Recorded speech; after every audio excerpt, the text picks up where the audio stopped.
and brought out of Israel from among them, for his mercy endures forever.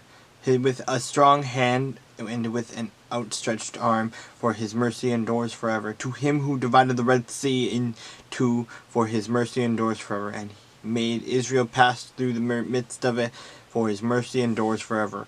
But overthrew Pharaoh and his army in the Red Sea, for his mercy endures forever.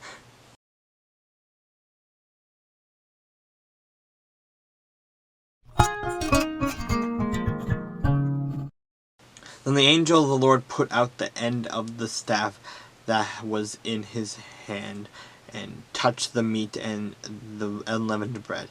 And fire rose out of the rock and consumed the meat and the unleavened bread. And the angel of the Lord departed from his sight.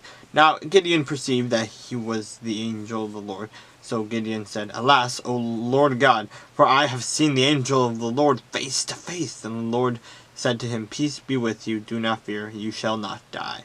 So Gideon built an altar there to the Lord, and called it, The Lord is Peace.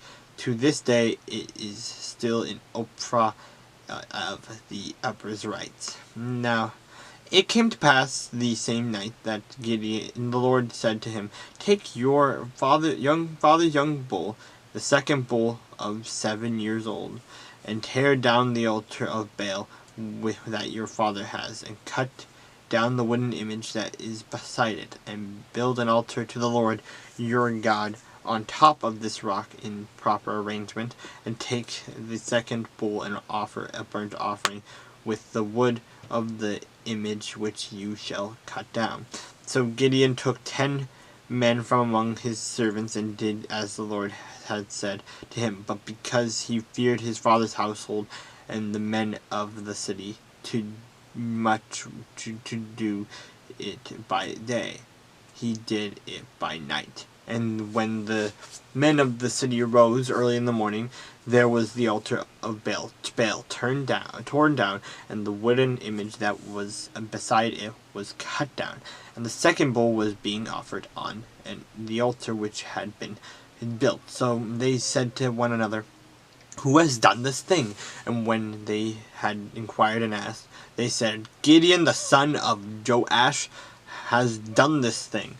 Then the men of the city said to Joash, Bring out your son, and that he may die, because he has torn down the altar of Baal, and because he has cut down the wooden image that was beside it. But Joash said to all who stood against him, Would you plead for Baal? Would you save him? Let the one who would plead for him be put to death by morning. If he is a god, let him plead for himself, because his altar has been torn down. Therefore on the day he called him Jerubbabel, saying, Let Baal plead against him, because he has torn down his altar. Then all the Midianites and the Amalekites, the people of the east, gathered together, and they crossed over and camped in the valley of Jezreel. But the Spirit of the Lord came upon Gideon. Then he blew the trumpet, and the Abiezrites gathered behind him.